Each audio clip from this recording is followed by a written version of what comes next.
काशी में प्रताप नाम का राजा राज्य करता था। उसके वज्र मुकुट नाम का एक बेटा था। एक दिन राजकुमार दीवान के लड़के के साथ लेकर शिकार खेलने जंगल गए। घूमते घूमते उन्हें तालाब मिला।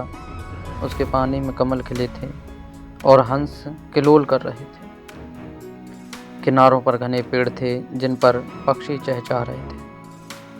दोनों मित्र वहां रुक गए और तालाब के पानी में हाथ मुंह धोकर ऊपर महादेव के मंदिर पर गए। घोड़ों को उन्होंने मंदिर के बाहर बांध दिया।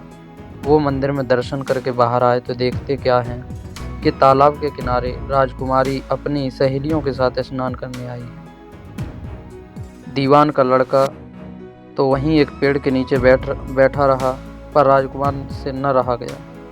वह आगे बढ़ गया। राजकुमारी ने उसकी ओर देखा तो वह उस पर मोहित हो गया।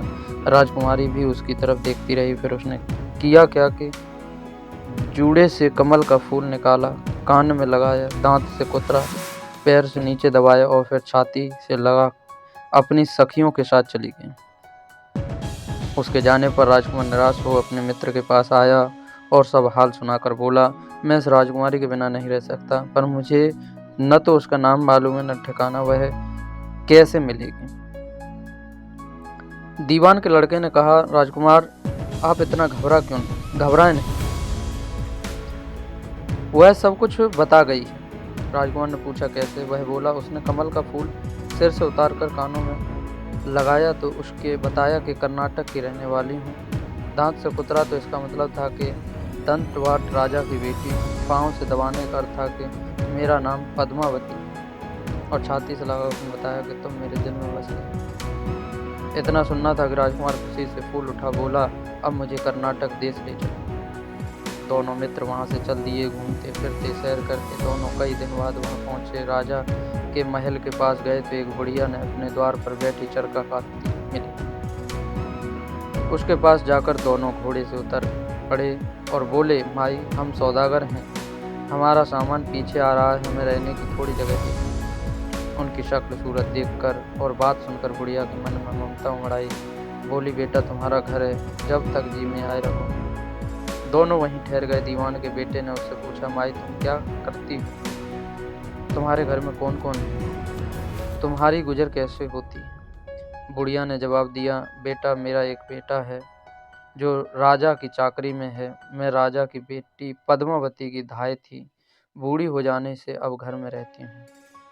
राजा खाने पीने को दे देता है। दिन में एक बार राजकुमारी को देखने महल में जाती हूँ। राजकुमार ने बुढ़िया को कुछ धन दिया और कहा, माई कल तुम वहाँ जाओ तो राजकुमारी से कह देना कि जेठ शुदी पंचमी को तुम्हें तालाब पर जो राजकुमार मिला था वह आ गया। अगले दिन जब बुढ़िया राजमहल गई तो उसने राजकुमार का संदेश उसे दे दिया। सुनते ही राजकुमारी ने गुस्सा होकर हाथों में चंदन लगाकर उसको गाल पर तमाचा मारा और कहा, घर से निकल जाओ। बुढ़िया ने घर आकर सब हाल राजकुमार को कह सुनाया। राजकुमार हक्का बक्का रह गया।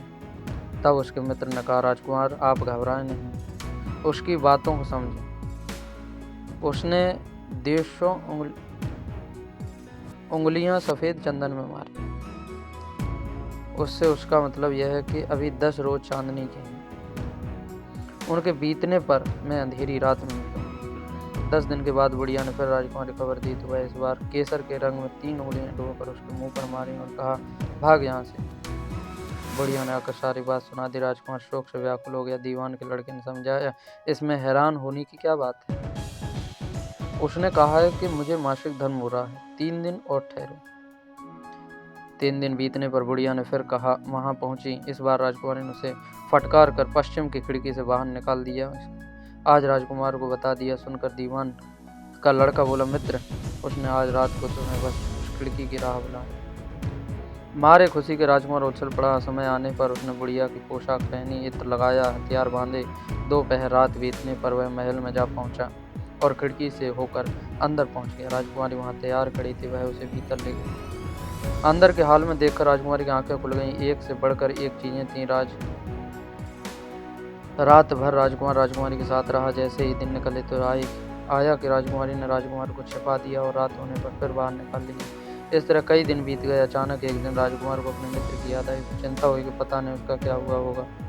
उदास होकर राजकुमारी ने कारण पूछा तो उसने बता दिया। बोला, वह मेरा बड़ा प्यारा दोस्त है, बड़ा चतुर है, उसकी होशियारी से ही मैं तुम्हें मिल पाया, तुम मुझे मिल पाई हो। राजकुमारी ने कहा, मैं उसके लिए बढ़िया बढ़िया भोजन बनवाती हूँ, तुम उसे खिलाकर तसल्ली देकर लौटा। खाना साथ लेकर राजकुमार अपने मित्र के पास पहुंचा। वे महीने भर से मिले नहीं थे। राजकुमार ने मिलने पर सारा हाल सुनाकर राजकुमारी को, मैंने तुम्हारी चतुराई की सारी बातें बताई, तभी तो उसने यह भोजन बनाकर। दीवान का लड़का सोच में पड़ गया। उसने कहा, यह तुमने अच्छा नहीं किया। राजकुमारी समझ गई कि जब तक मैं हूँ वह तुम्हें अपने वश में नहीं रख सकती, इसलिए उसने इस खाने में जहर मिलाकर भेजा। यह कहकर दीवान के लड़के ने थाली में से एक लड्डू उठाकर कुत्ते के आगे डाल दिया। खाते ही कुत्ता मर गया। राजकुमार को बड़ा बुरा लगा। उसने कहा, ऐसी स्त्री से भगवान बचाए, मैं अब उसके पास नहीं जाऊंगा। दीवान का बेटा बोला, नहीं, अब ऐसा उपाय करना चाहिए जिससे हम उसे घर ले चलें। आज रात को तुम वहां जाओ और जब राजकुमारी सो जाए तो उसकी बाईं आंख पर त्रिशूल का निशान बनाकर उसके गहने लेकर चले आना। राजकुमार ने ऐसा ही किया। उसके आने पर दीवान का बेटा उसे साथ ले योगी का भेष बना मरघट में जा बैठा और राजकुमार से कहा कि तुम ये गहने लेकर बाजार में बेच आओ, कोई पकड़े तो कह देना कि मेरे गुरु के पास चलो और उसे यहाँ ले आना। राजकुमार गहने लेकर शहर गया और महल में पास एक सुनार को उन्हें दिखाया। देखते ही सुनार ने पहचान लिया और कोतवाल के पास ले गया। कोतवाल ने पूछा, ये मेरे गुरु ने मुझे दिए हैं। गुरु को भी पकड़वा लिया गया। सब राजा के सामने पहुंचे। योगी महाराज, ये गहने आपको कहाँ से मिले? योगी बने दीवान के बेटे ने कहा, महाराज, मैं मशान में काली 14 डाकनी मंत्र से कि डाकनी आई, मैंने उसके गहने उतारे और उसकी बाईं आंख में त्रिशूल का निशान हो। इतना सुनकर राजा महल में गया और उसने रानी से कहा कि पद्मावती की बाईं जांघ पर देखो, त्रिशूल का निशान तो नहीं है। रानी ने देखा तो था। राजा को बड़ा दुख हुआ। बाहर आकर योगी को एक ओर ले जाकर बोला, महाराज, धर्मशास्त्र में खोटी बेटियों के लिए क्या दंड है? योगी ने जवाब दिया, राजन, ब्राह्मण, गौ, स्त्री, लड़का और अपने आश्रय में रहने वाले से कोई खोटा काम हो जाए तो उसे देश से ताला दे देना चाहिए।